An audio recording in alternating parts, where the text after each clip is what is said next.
지난주에 살펴봤습니다만 정말 저희가 좀 박차를 가할 필요가 있겠어요. 네, 그렇습니다.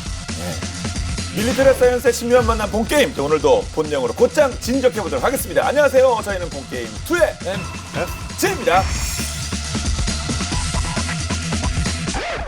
자, 오늘의 주제 영상을 통해서 먼저 확인하겠습니다. 저희가 지난주와 비슷한 영상입니다만 오늘의 주제는 약간 다릅니다. 네.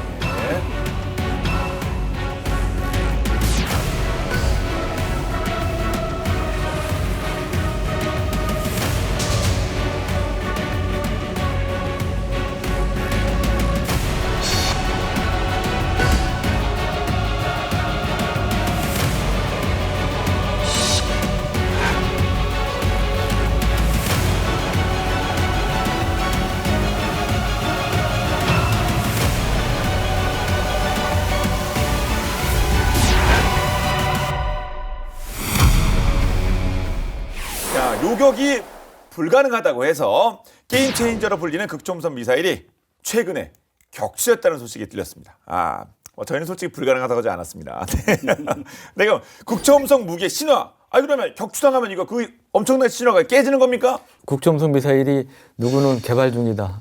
누구는 이미 개발해서 실전 배치 중이다. 네. 뭐 이렇게 이제 발표되기도 했지만 설로 오간 경우도 많고, 근데 이게 실전에 투입되는 일이 이제 처음으로 아시다시피 벌어졌는데요. 바로 이제 우크라이나 전쟁에서 러시아가 킨잘 극초음속 미사일을 사용을 했다고 밝힌 것인데, 사진에서 보시다시피 미그 31 전투기 아래 부분에 하얀 미사일이 바로 이제 킨잘 미사일인데요. 전투기에서 떨어져 나온 다음에 엔진에 점화가 되고 그다음에 비행해서 목표물을 타격하는 이러한 방식인데, 하늘에서 땅, 공대지 또는 함정, 공대함 다 가능한 이러한 이제 미사일이 되겠습니다. 근데 이게 이제 원조는 북한이 요즘 열심히 쏘고 있는 K-23, 그 원조가 이제 러시아의 이스칸다르 미사일인데, 그 지상 발사형 이스칸다르 미사일을 개조한 이제 그러한 미사일이고요. 이게 이제 레이더 등을 교란해서 회피 기동 등을 해서 요격을 어렵게 하는 이러한 이제 이스칸다르의 특징을 물려받은 것으로 알려지고 있습니다. 네.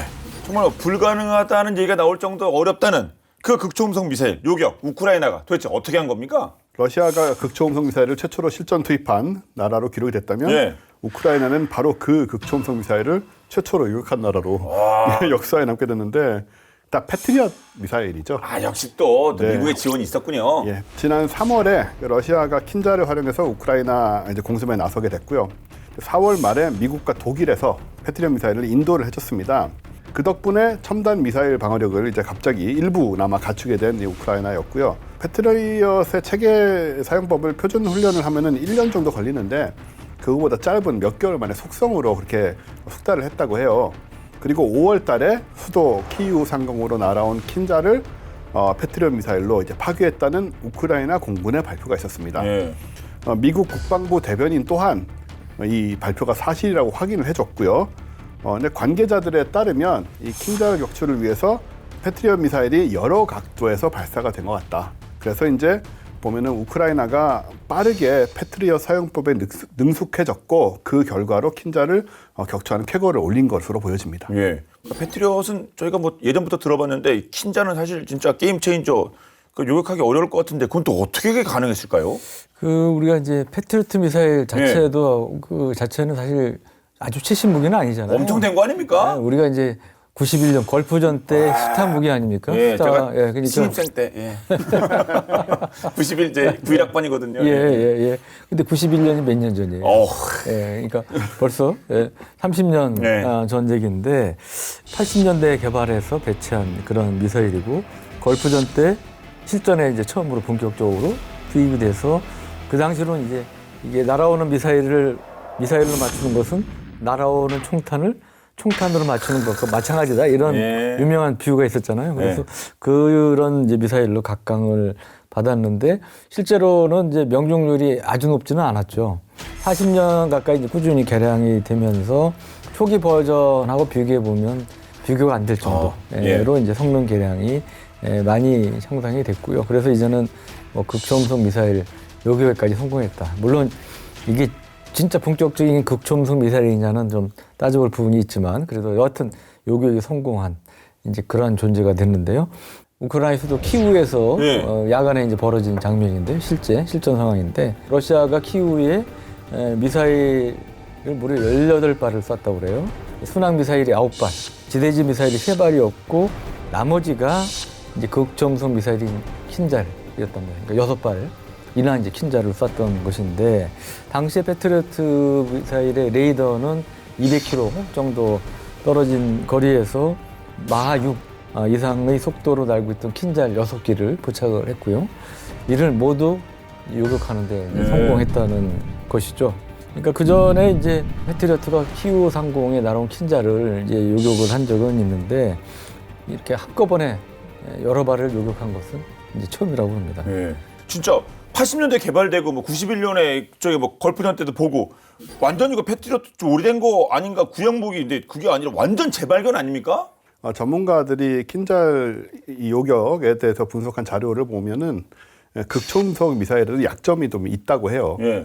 특히 이제 속도가 빠른데 그만큼 이제 마찰열이 많이 나니까 그 열이 또 레이더나 이런 여러 가지로 감지가 되기 쉬운 그런 상황이 되고 그래서 속도가 빠른 만큼 뭐 레이더 회피가 잘 되는 것이 아니다. 오히려 반대일 수 있다는 거죠. 빠른 게 단점이 되는 부분도 있군요. 네네. 그런 점 때문에 이제 파악이 좀 빨리 예. 된 부분이 있는 것 같고요. 또 킨잘은 이제 고고도에서 마하 2.8의 속도로 비행하는 미그 31 전투기에 실려서 발사가 됩니다. 이제 공기가 이제 희박한 대기권 상층부에서는 마하 10의 속도까지 낼 수 있다고 하는데, 근데 공기 밀도가 높은 이제 저고도로 내려오게 되면은 당연히 이제 공기 저항도 있고 여러 가지 문제 때문에 속도가 많이 줄어들게 되죠. 그래서 마하 10을 낼 수는 없고 마하 5 이하로 속도가 이제 낮아지게 되고요. 또 목표물에 접근하면 또 여러 가지 기동도 해야 되기 때문에 당연히 속도가 조금씩 늦어지게 되고, 이런 상황들을 지켜보면서 예. 패트리엇이 이제 일찍 발견한 다음에 속도를 늦춘 상태에서 요격을 했을 것이다. 이렇게 한마디로 전략적으로 전술적으로 잘 접근을 한 게 아니냐 이렇게 예. 보는 거죠. 그러니까 결국은 뭐 패트리엇이 그 킨자를 요격한 거를 맞다 뭐 이렇게 네. 보는 게 맞겠죠? 네. 예. 패트리어트가 그만큼 제대로 된 극초음속 미사일까지 요격을 할 수 있다면 우리도 패트리어트 미사일 신형까지 지금 도입해서 배치하고 있어요. 네. 그러면 우리가 극초음속 미사일 뭐 별로 걱정 안 해도 되는 거 아니야? 이렇게 생각을 하실 수도 있는데 이제 그런 상황은 아닌 것 같습니다. 왜냐하면 우선은 패트리어트를 만든 회사가 레이시언, 미국의 레이시언사인데 우크라이나가 이제 패트리엇 미사일의 소프트웨어를 이제 조정을 해서 원래 미사일이 설계된 것보다 2배 정도 빠르게 비행하도록 이렇게 바꿨대요. 요격 속도를 좀 늘린 거 이게 하나가 있고, 또 하나는 이 킨잘이 본격적인 요격 미사일은 회피 기동을 하지 않습니까? 특히 HGV 글라이더형 80형 같은 경우는 지그재그형으로 이제 비행을 하기 때문에 요격이 거의 현재의 기술로는 불가능하다는 것인데, 적어도 킨잘이 그런 지그재그형 그 회피 기동은 못하는 거 아니냐. 그렇기 때문에 패트리어트로 요격이 가능하지 않았겠느냐, 이런 추정도 이제 가능할 것 같습니다. 네. 그럼 제가 이제 지난 시간에 다뤄봤던 이제 중국 쪽에 뭐 둥펑 17, 뭐 27, 뭐 이런 거 얘기했잖아요. 뭐 이런 거는 좀 쉽지 않겠죠? 이런 거를 패트리엇으로 요격할 수 있다는 건 사실 좀 불가능에 가깝다고 보여지죠. 예. 일단은 이 둥펑 17 같은 이런 방식은 이제 활강 방식인 HGV인데 대기권 상층부를 따라서 거의 수평 비슷하게 가다가 이제 목표물 근처에 오면 아주 빠른 속도로 내려오게 되고, 내려오는 속도가 굉장히 빠르죠. 그렇기 때문에 뭐 마하 10에 가까운 속도로 떨어진다는 얘기도 나오니까, 그래서 요격이 굉장히 어려워서 그래서 미국은 아예 우주에서 극초음속 미사일의 궤적을 포착을 해서 미리 대응하는 방식을 지금 구상을 하고 있습니다. 우주에서요? 네. 우주에서 그걸 어떻게 하죠? 위성을 쓰는 거죠. 미국 우주개발청 SDA가 지난 4월에 극초음속 미사일을 탐지하고 추적하기 위한 인공위성 10기를 이미 쏘아 올렸습니다. 아, 극초음속 미사일용으로요? 예, 그게 목적입니다. 10기를 이미 쏘아 올렸고요. 예. 이건 이제 중국과 러시아에서 뭐 실전 배치를 지금 많이 하고 있으니까 극초음속 미사일을 그 전력에 대응하기 위해서인데, 소형 위성들로 이제 감시 네트워크를 우주에 구성을 하는 거예요. 그래서 지금 당시에 이제 발사했던 인공위성 10기 중에 2기는 마하 5 속도의 극초음속 미사일하고 탄도미사일을 탐지하고 추적하는 역할을 하고요. 나머지 8기는 이제 센서에서 감지한 데이터를 지상에 전송하는 임무를 맡고 있습니다. 예. 이 해당 위성들이 다 지금 성공적으로 궤도에 다 올랐다고 하고요. 앞으로 그러면은 이제 고도 한 1,000km 정도의 저궤도 위성 상공에서 이제 얘네들이 점검을 스스로 이제 거친 다음에 올 여름부터는 첨단 미사일 추적 시험을 포함해서 군사 훈련을 지원할 계획이다. 이렇게 알려져 있습니다. 아, 역시 지구방위군 뭐 미군 아주 스케일이 그냥 남달라요. 그냥 뭐 우주에서부터 그 같은 준비를 하네요. 예, 극초음속 분야에서 미국이 좀 러시아, 중국에 비해서 뒤처져 있는 걸로 알려져 있잖아요. 예. 미국도 이제 속도를 내는데 중국, 러시아 극초음속 미사일을 탐지, 추적할 수 있는 이러한 이제 위성 개발을 또 그 주요 전략 중에 하나로 이제 선택을 했는데 이미 지난 2021년 11월에 미국의 이제 노스롭 그루만이 MDA라고 그러죠. 미사일 방어청과 공동으로 해서 극초음속 탄도미사일 탐지용 우주 기반 센서 체계 시제품 개발에 성공했다고 이제 발표를 했는데요. 그 프로젝트명이 영어로 HBTSS입니다. 우주에 떠 있는 인공위성인데요. 이거를 통해서 날아오는 극초음속 미사일이나 탄도미사일을 탐지 추적하겠다는 건데 미국의 이제 우주개발청이 저궤도 군사위성 감시 체계를 구축을 해놨는데 여기에 이제 HBTSS 이 첨단 이 중간 단계 감시 체계의 센서를 이제 추가를 해서 우주 기반의 이제 HBTSS가 중국, 러시아 극초음속 미사일도 탐지할 수 있게끔 하겠다. 그것도 일찌감치 좀 하겠다. 이제 그런 이제 개념이고요. 전문가들이 이제 HBTSS를 평가하기를 어떻게 하냐면 극초음속 탄도미사일 요격에 있어서 가장 중요한 위치, 항법, 시간과 표적 능력을 갖춘 이 첨단 미사일 방어 체계의 수단이 될 것이다. 이렇게 이제 전망을 하고 있다고 합니다. 예. 확실히 미국이 이 극초음속 무기 체계 개발에는 좀 더딘 느낌이 없지 않습니다만 예. 방어 부분은 뭐 열심히 그냥 발빠르게 준비하고 있네요. 그렇죠. 이제 창 부분에서 좀 이제 뒤지니까 일단 방어. 예. 뭐 항상 그렇잖아요. 무기 체계 발전이 항상 창과 방패로 이제 발전해 온 건데 10개의 위성 봄에 쏘아올렸다고 그러는데 이건 이제 시작에 불과하고요. 올해 안에 이제 18개 위성이 추가로 이제 발사된다고 그럽니다. 첫 번째 단계는 이제 트렌치 제로라고 하는데 이게 이제 이미 시작이 됐다 이런 얘기가 나오는데 추적 위성 8기, 데이터 전송 위성 20기로 이제 구성이 되고요. 그 내년 말까지 이제 트렌치 제로에서 원 단계까지 이제 진화가 되는데 이거는 뭐냐면 총 126기의 전송 위성, 35기의 추적 위성, 그리고 12기의 기술 실증 위성 등을 발사해서 구축을 한다고 합니다. 2026년까지 이제 트렌치 2라는 거를 이제 발전된 시스템을 이제 구축을 하는데 여기에는 무려 1000개의 감시 군집 위성을 만들겠다. 이제 그런 얘기를 했다고 그래요. 그러니까 이거는 위성이 이제 크면 이렇게 많이 할 수가 없죠. 소형 군집 위성 그리고 이제 저궤도가 많은 이제 그런 형태가 될 것이고요. 이 전체 위성 제작에는 대표적인 방산업체인 로키드 마틴 그리고 L3 해리스도 이제 참여를 한다고 합니다. 이제 극초음속 미사일이나 날아오는 탄도 미사일을 뭐 적외선 센서 등을 통해서 이제 추적 감시하는 소형 위성으로 촘촘한 감시망을 구축하겠다는 개념으로 볼 수가 있겠습니다. 예. 나름 긴장하고 있나 봅니다. 미국도 이렇게 막 위성 쏘고 이러고 있는데. 근데 계획은 참 좋은데 역시 또 뭐 비용 부분은 어마어마할 것 같아요. 이게 근데 생각같이 비용이 많이 드는 건 아니에요, 사실은. 아, 그래 위성을 막 쏘올려 그러는데요. 지금 HBTSS 체계를 예. 위해서 지금 이제 시스템 구축에 투입되는 비용이 13억 달러라고 하거든요. 네. 그러면 1조 6천억 원 정도인데 뭐 F-22 하나에 수천억 원씩 하는데요. 그거 예. 뭐 내렸대네요. 예, 이 시스템 전체 기본 시스템이 1조 6천억이면 그렇게 많이 드는 게 아닙니다, 지금. 생각해 보니까 그런데요. 네네. 그리고 이게 위성 아까 말씀하신 것처럼 이 위성들이 되게 작아요. 작은 위성들을 많이 쏘게 되고 그리고 보통 이제 이런 위성들은 로켓을 한번 쏠 때 몇십 개씩 한꺼번에 실어서 갑니다. 그래서 이제 이렇게 한꺼번에 이렇게 우주에 올리거든요. 예. 그런 식으로 스타링크도 한꺼번에 스타링크도 60개씩 올리고 그러니까 비슷한 개념이에요. 그래서 사실은 옛날식으로 했으면 이게 돈이 엄청나게 들었을 거예요. 근데 지금은 작은 위성들을 가지고 굉장히 발달된 네트워크망으로 시스템을 구축을 하기 때문에 생각보다는 돈이 덜 든다라고 예. 저는 보여지고요. 물론 이제 부대 비용 이것저것 있으니까 다 합치면은 13억 달러의 2배 가까이 되는 25억 달러, 3조 2천억 원이니까 절대로 적은 돈은 아니지만 가성비, 특히 이제 극초음속 미사일들을 막아내는 그런 역할을 생각해 보면 그렇게까지 큰 비용은 아니다. 맞죠? 예, 그렇게 생각이 되고요. 근데 이제 미국 정부가 지금 미사일 방어 예산 확대에 신경을 많이 쓰고 있습니다. 이거 외에도 여러 가지 이제 위협이 존재하기 때문에 2024년 회계연도 국방 예산안의 무기 체계별 획득 비용 중에서도 미 국방부가 요청한 미사일 방어 프로그램의 그 연구 개발 시험 평가 RDT&E라고 하죠. 요거 및 이제 조달 예산이 148억 달러, 19조 원.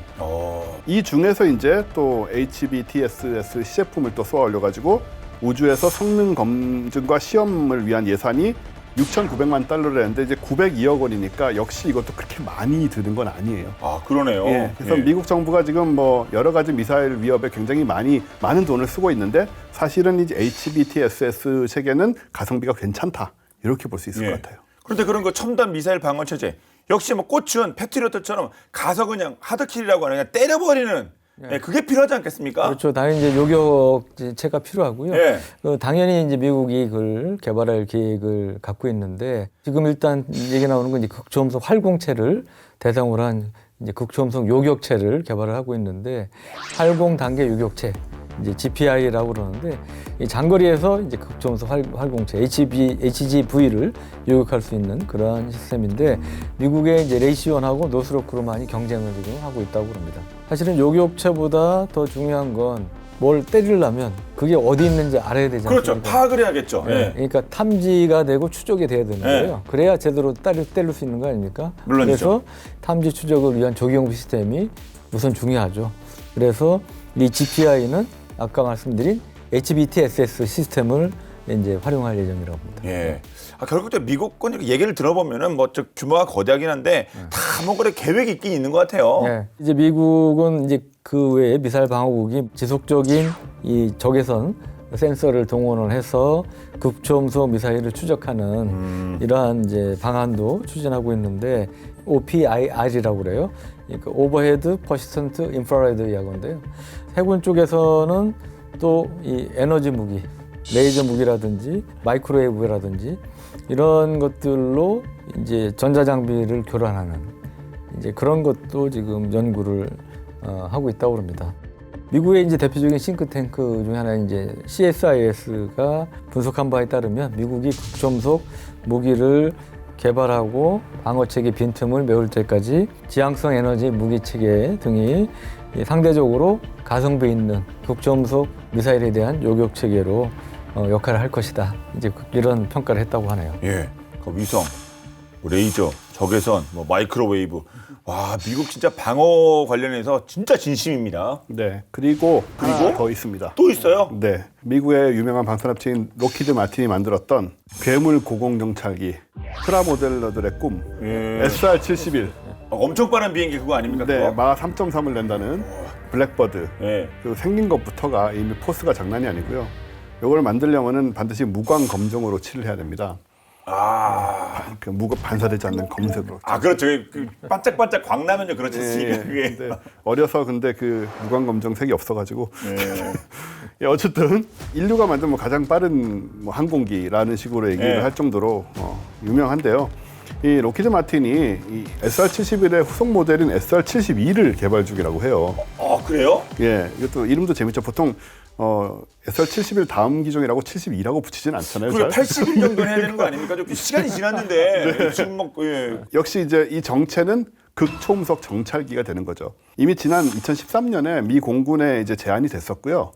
요 SR-72의 지금 목표는 마하 6의 속도로 예. 적국을 감시 정찰할 수 있는 이제 극초음속 비행체다. 이렇게 이제 개발을 하겠다. 이런 거고. 그러면은 세계 어느 곳이든 1시간이면 갈 수 있다가 되니까 뭐 어마어마한 거고요. 생김새는 작년에 우리 히트친 영화 탑건 매버릭에서 그 톰 형이 조종했던 그 극초음속 제트기 다크 스타라고 있잖아요. 그렇죠. 이것도 가상 그거 아닙니까? 근데 네. 그리고 오른쪽에 저게 지금 개념도입니다. SR-72에 얘가. 그러니까 상당히 이제 느낌상 비슷한 느낌을 좀 받을 수 있고요. 그러네요. 예. 근데 다크스타 찍을 때도 그때도 CG가 아니고 다 실제 모형으로 만들었대요. 영화를 위해서. 아, 그렇답니까? 네네. 네. 그것도 심지어는 로키드 마틴의 비밀 부서라지만 누구나 다 이름을 알고 있는 스컹크웍스. 그 괴짜들. 저희가 본방 야에서 한번 다뤘던 거예요. 네네. 네, 스컹크웍스 실제 연구원들이 그 개입을 했다고 합니다. 그 무대를 만드는데 설계를 같이 했다고 해요. 그러다 보니까 아마도 그 로키드 마틴이 만들고 있는 그 SR-72하고 뭔가 컨셉 이미지가 비슷한 게 아닌가 정도의 추정을 할 수가 있는 거고요. 예. 근데 물론 차이가 있습니다. 이 다크스타는 당연히 그 톰 형이 뭔가를 해야 됐기 때문에 직접 조종을 했지만 저 SR-72는 여러 가지 조건을 고려해서 무인기로 개발을 하려고 한다. 사실 영화가 뭐 일부 스포한 것 같은 느낌이 드는데 SR-72 이거 진짜 개발이고 어떻게 뭐 계획이 좀 나왔습니까? 어떻게 된답니까? 공식적으로 확인된 예. 바는 없고요. 근데 지금 이제 외신 보도 등에 따르면 2025년에 이제 시험 비행을 한 뒤에 2030년까지 실전 배치를 목표로 하고 있다 이렇게 전해지고 있고요. 아시다시피 이제 로키드 마틴이 스텔스기를 다 개발하고 생산하고 있는 그런 회사 아닙니까? 이 로키드 마틴이 뭐라고 그랬냐면 속도가 새로운 스텔스다 이런 구할의 극점속 비행체 개발의 예. 중요성을 역설을 하고 있다고 하고요. 마 6급의 차세대 스텔스 전략 정찰기가 이제 SR-70이라고 그랬는데 이게 이제 그러다 보니까 스크램제트 엔진을 써야만이 그 정도 속도를 낼 수 있잖아요. 그래서 스크램제트 엔진 부분에 있어서도 기술적인 진보를 이룬 걸로 보인다. 하고는 얘기도 나오고요.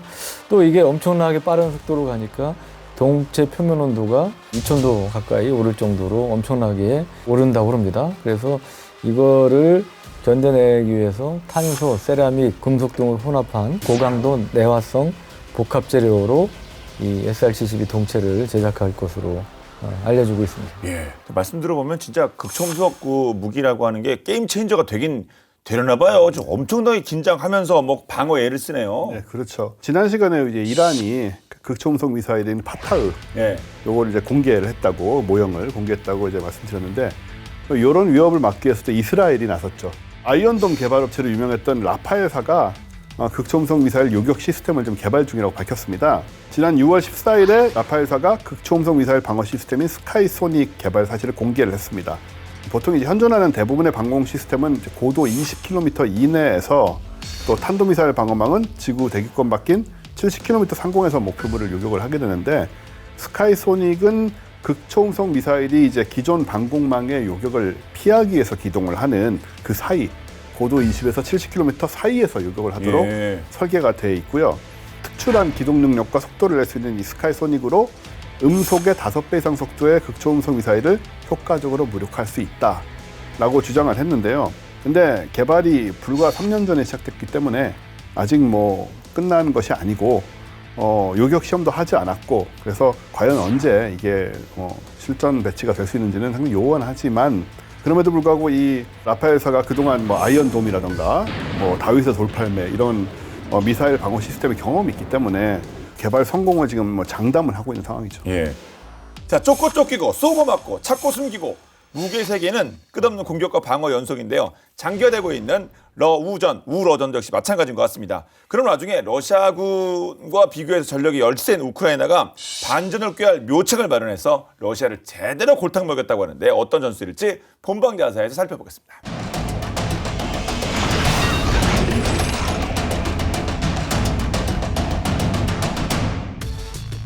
병법이라는 것은 상대방을 속이는 것이다. 그러므로 능하면 능하지 않은 듯이 보이고 쓰면 쓰지 않은 듯이 보이며 가까우면 먼 것처럼 보이고 멀면 가까운 것처럼 보인다. 전쟁에서 승리를 위해 펼치는 위장 전술은 결코 드문 일이 아닌데요. 적으로부터 몸을 숨기기 위해 스나이퍼가 자연 환경과 동화되는가 하면 적국의 군복을 착용해 혼란을 주기도 하죠. 이번 러시아 우크라이나 전쟁에서도 예외는 없었는데요. 전략 가치가 높은 무기 체계를 보호하고 상대의 화력을 고갈시키기 위해 이 위장 전술을 펼쳤다고 합니다. 대체 어떤 전술일까요?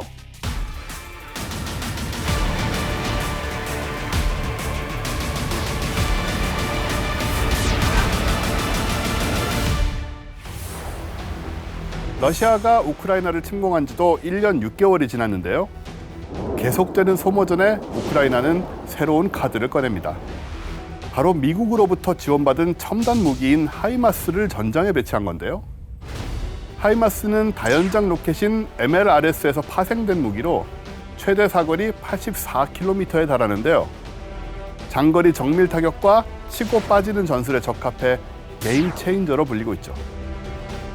이런 특성을 지닌 하이마스는 전장에 배치돼 러시아군의 탄약고, 병참선, 물류 창고 등을 정밀 타격해 파괴시켰는데요. 때문에 러시아군 입장에서 하이마스는 가장 신경 거슬리는 무기로 경계할 수밖에 없었죠.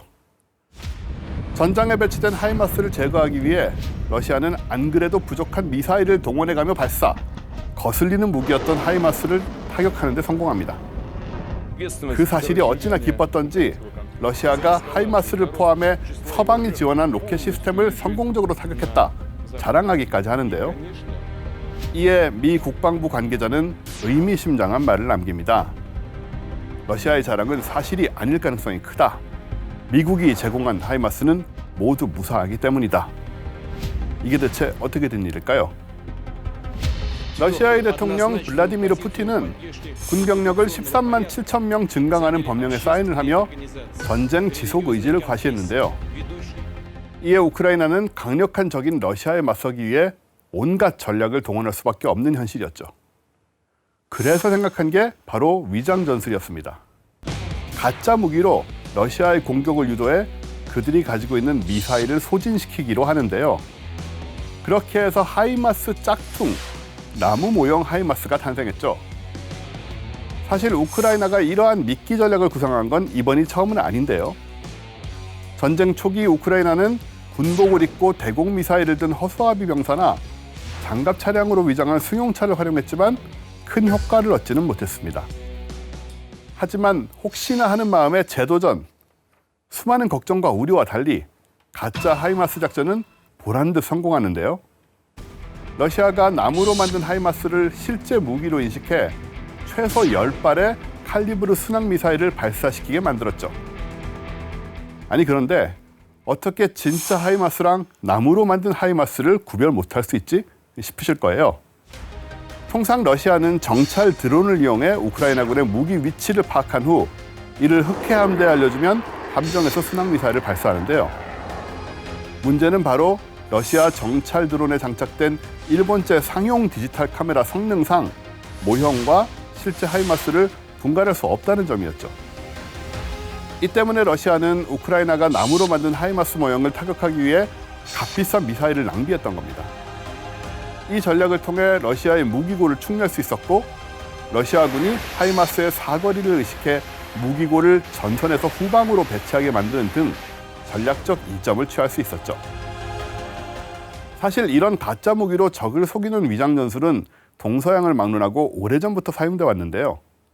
특히 제2차 세계대전에서 기만 작전의 일환으로 많이 펼쳐졌었는데 역사적인 작전을 준비하기 위해 전문 예술가와 기술자가 소집되기도 했었죠.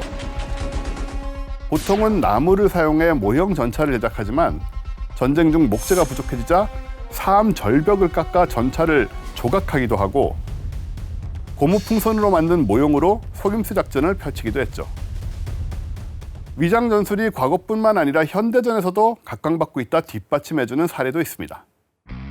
풍선으로 전차와 전투기, 자주포 등 수십 가지의 무기 모형을 제작하는 체코 회사 인플라테크는 러시아 우크라이나 전쟁으로 뜻밖의 호황을 맞았는데요. 이 중에는 최근 우크라이나가 미국에서 지원받은 하이마스도 포함되어 있죠. 군사 기밀을 이유로 우크라이나의 제품을 판매 중이라고 인정하지는 않았지만 지난 1년간 생산량이 100% 늘고 매출은 30%가량 증가했다고 밝혔습니다. 인플라테크가 제작하는 풍선 무기를 150에서 200m 떨어진 곳에서 맨눈으로 본다면 진짜 무기인지 가짜인지 구분할 수 없을 정도로 정교하다는데요. 풍선의 가격은 이를 파괴하는 데 사용되는 미사일보다 훨씬 저렴한 1만에서 10만 달러, 한화로 약 1,300만 원에서 1억 3천만 원 수준이기 때문에 이를 활용해 적군을 속여 값비싼 미사일을 쏘게 만들면서 실제 무기는 보존하는 효과를 얻을 수 있죠. 우크라이나 전쟁이 장기화되며 포격전 양상으로 전개되는 가운데 러시아가 보유한 대량의 로켓과 미사일 등 화력을 고갈시키는 가짜 모형은 중요한 비대칭 전술로 평가받고 있는데요. 물론 막대한 피해가 발생하는 전쟁이 더는 일어나지 않는 게 맞지만 이 위장 전술로 우크라이나가 어떠한 반전을 꾀할지 궁금해지네요.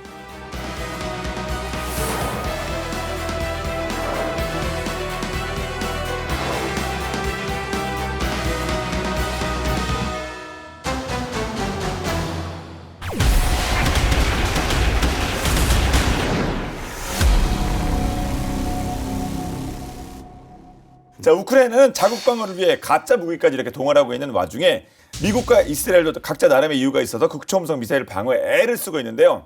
자, 그런데 미국, 이스라엘만큼 또 이런 방어체가 필요한 나라가 바로 우리 아니겠습니까? 그렇죠. 예, 맞습니다. 우리한테 직접적인 위협은 제일 1번 위협은 북한 아닙니까? 근데 이 북한조차 지금 극초음속 미사일 그것도 하나도 아니고 2종류를 선보였고 예. 또 자기들은 이제 다 성공했다 이렇게 또 주장을 하고 있어요. 그렇기 때문에 북한이 갖고 있는 게 이제 2가지형이 있어요.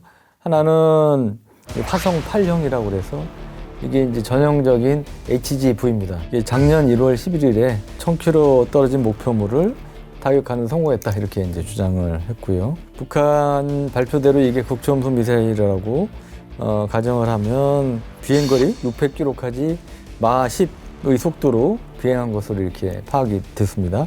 그러면 1분이면 평양에 서울까지 도달할 수 있는 이제 그런 이제 엄청난 속도가 되겠습니다. 그리고 이게 활강체가 분리된 다음에 이스칸데르 미사일처럼 풀업 기동으로 이제 회피 기동을 하면서 목표물을 타격한 것으로 알려지고 있습니다. 예. 하여튼 뭐 북한은 뭐 이렇게 뭐 긍정적으로 얘기한다고 하더라도 네. 아직 뭐 완성 단계는 아니겠죠? 예. 이게 원래는 제대로 비행하려면 지그재그 비행을 한다고 그랬지 않습니까? 천천히 가면서도 이런 형태의 비행은 제어가 쉽지 않은데 최소 마하 5, 어떤 게 마하 10 정도 10 이상의 초고속으로 비행을 하잖아요.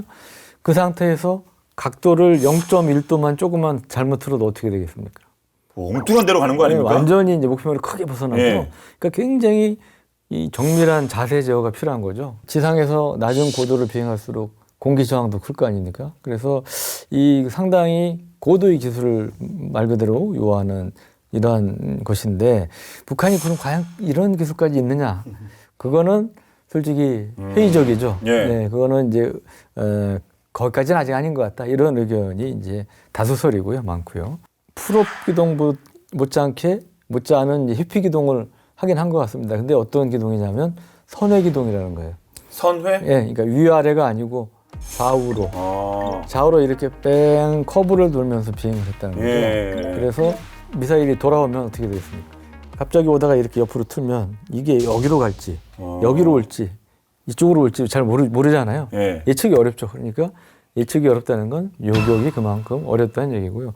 우리 말씀드린 이 상하 좌우 지그재그 기동은 아직은 아닐 가능성이 매우 높다. 예. 네. 솔직히 뭐 우리가 뭐 미국보다 낫냐, 뭐 중국보다 낫냐, 러시아보다 낫냐, 그것까지는 뭐 기대 안 하는데요. 그러면 우리 이 그 극초음속 관련 기술이 북한보다는 우리가 좀 낫습니까? 어떻습니까? 뭐 그렇지 않을까 생각이 되는데요. 예. 일단 좀 관점이 약간 다릅니다. 양쪽이. 북한이 지금 말씀하신 이런 시험 발사한 미사일들은 다 이제 극초음속 비행체 활공을 하는 그 네. HGV인 거고요. 우리가 이제 ADD가 개발하고 있는 거는 HCM, 그러니까 엔진을 가지고 순항 미사일처럼 계속 이제 엔진의 힘으로 날아가는 그런 극초음속 미사일이라 방향이 다른데 사실은 아무래도 HGV보다는 HCM 쪽 기술이 더 어렵다고 봐야 되죠. 우리 아까 얘기 나왔던 스크램제트 엔진 이런 식의 기술들이 필요하기 때문에 또 그런 만큼 또 기동성이나 이런 것은 훨씬 더 뛰어나죠.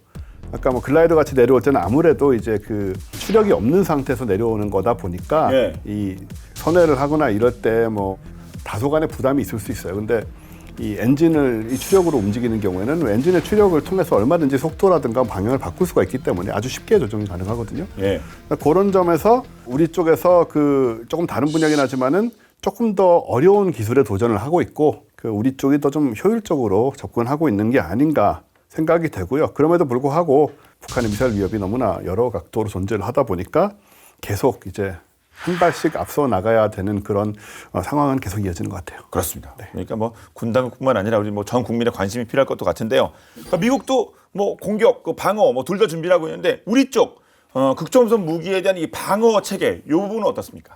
장거리 우리 지대공에서의 LSAM이라고 그러죠. 예. 이 개량형 그러니까 LSAM-2 개발 계획을 발표를 했는데 내년부터 10년간 2조 7,100억 원을 투자를 해서 LSAM-2를 개발하겠다 이런 이제 발표를 했어요. 참고로 LSAM은 우리가 전에도 본 게임에서 다뤘습니다만 최근에 몇 차례 시험 발사해서 잘 성공을 했습니다. 근데 이제 이보다 업그레이드된 버전의 LSAM-2도 2035년까지 개발을 할 계획이고 이 LSAM-2는 이 극초음속 미사일 요격 능력도 가질 것으로 알려지고 있습니다. 예. 그 요격 시험 그 영상이었나요? 그거 그 언제 공개됐던 것 같은데 저희도 말씀드렸습니다만 그거 적중률 장난 아니었던 것 같은데요. 네. 지난 5월 말이죠. 네. 우리 한국형 사드로 불리는 LSAM 미사일이 표적탄의 탄두가 아닌 품위 추진체를 정확히 요격을 했다고 그래요. 맞추는 정도로 끝나는 게 아니고 부위를 특정해서 맞출 정도로 정확도가 높다. LSAM의 요격 고도는 이제 40에서 한 60km 수준인 것으로 알려지고 있고요.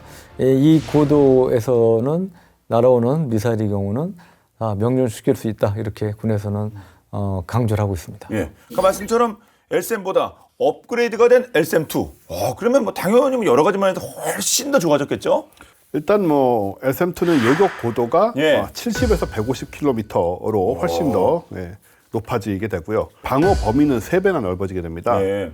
무엇보다 중요한 것은 미사일 종말 단계에서 이제 변칙 기동을 하는 경우에 그걸 요격할 수가 있습니다. 그거 중요해요. 앞서 뭐 선에 말씀도 하셨는데 뭐 다 잡을 수 있다는 거 아닙니까 일단? 네. 북한의 이제 극초음속 미사일도 그렇고 네. 지금 뭐 북한판 이스칸더르인 그 KN-23 이런 것들을 요격할 수 있다.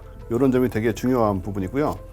지금 우리나라 미사일 방어망은 이제 고도 40에서 150km의 상층부는 이제 사드가 방어를 하고, 그다음에 15에서 40km의 하층부는 패트리엇이, 20km 이하는 천공2가 이렇게 다층 방어 체계를 구축을 하고 있는데요. 여기에 LSAM하고 SM-2가 다 실전 배치가 되게 되면 한국형 미사일 방어 체계 KAMD에 이제 촘촘한 그물망이 쳐지는 것과 같고, 사실상 미국 수준의 미사일 방어망을 수립하게 된다. 예. 이렇게 볼 수 있습니다. 그렇군요. 그럼 정말 그 북한 극초음속 미사일에 대한 방어 LSAM-2 준비는 아주 순조롭게 잘 가고 있는 것 같네요. 네. 그러니까 우리 기술력이 정말 네. 그 자랑할 만한데 LSAM 관련해서 그 유명한 이제 영상이 있습니다. 지상 부유 시험이라고 요격체가 지상에 떠서 상하 좌우를 이렇게 불을 뿜으면서 움직이는 기동하는 그런 모습인데 그런 요격체 개발을 정말 쉽지 않아요. 그래서 우리 이제 그런 요격 기술이 미국, 이스라엘에 이은 세계 세 번째 실력이다 이런 평가까지 세계 3위. 나오고 있는데 LSAM 요격 기술의 핵심은 이제 두 가지인데요. 우선은 날아오는 표적을 탐지해서 추적하는 탐색기겠죠. 그리고 요격탄을 이제 지상의 다기능 레이더 등과 연동시키는 KV, 킬비클 이제 시스템인데. 우선 LSAM 요격탄이 발사가 되면 지상에 다기능 레이더 등이 탐지한 표적 신호를 기반으로 해서 요격할 정미사일 근처까지 날아가고요. 네.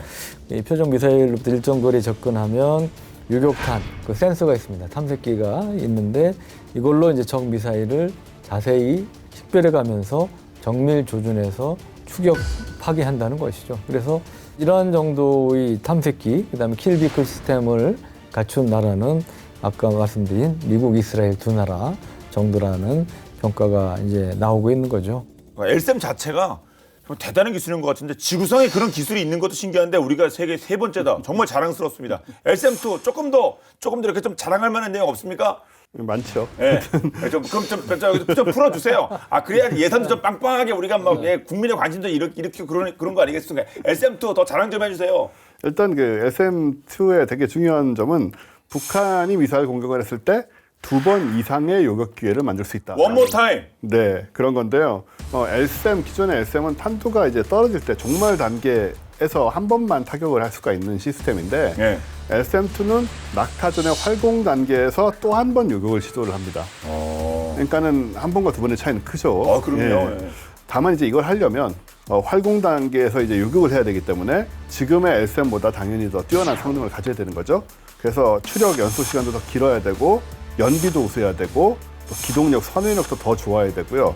그래서 지금 현재 우리 LSM을 보면 LSM 요격탄의 몸체 상하좌우에 이 분사 시스템 스러스터라고 하죠. 이게 4개가 있습니다. 위치 방향을 정확하게 이걸로 조정을 할 수가 있기 때문에 비행 자세와 궤도를 순식간에 바꿀 수가 있고, 이런 이제 훌륭한 기술을 이미 LSM이 갖고 있는데 LSM2의 경우에는 더욱더 정밀한 그런 기능이 요구될 것이다. 네. 이렇게 보여집니다. 아직도 뭐 그 갈 길이 분명히 남아있긴 하군요. 그렇죠. LSM2에는 이제 미사일 기동성 향상에 도움을 줄 카나드 보조 날개를 장착할 가능성이 있어 보이고요. 그리고 보다 정교한 제어를 컨트롤하기 위해서 척추력기를 보조 날개하고 결합하거나 아니면 고속 비행하는 과정에서 발생하는 마찰열을 동체하고 내부 장비들이 견디는 기술을 도입하지 않을까 이렇게 이제 예상이 됩니다. 네. 근데 이제 문제가 극초음속 미사일의 경우도 그렇고 이 수평선 너머에 최적에 대한 탐지가 쉽지 않잖아요. 레이더 전파가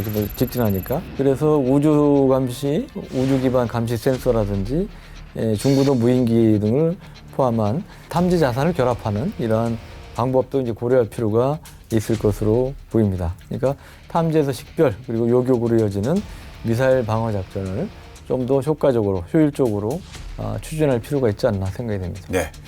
지금 뭐 극초음속 미사일을 둘러싼 창과 방패의 싸움 뭐 치열한 거 계속 저희가 말씀드리고 있는데 세계 곳곳 다른 나라들도 뭐 마찬가지겠죠? 핵무기하고 다르게 극초음속 무기는 무슨 뭐 국제 협약이나 이런 걸로 무슨 뭐 안 된다든가 이런 게 없으니까요, 전혀. 아 그렇군요. 무슨 뭐 NPT 뭐 이런 거 없나 보죠. 네, 제한이 전혀 없습니다. 네. 그래서 미국, 중국, 러시아 뭐 다 아시는 것처럼 지금 개발하고 있고, 우리나라, 북한도 하고 있고, 또 프랑스, 호주, 또 뭐 일본도 지금 개발 소식을 알리고 있는데요.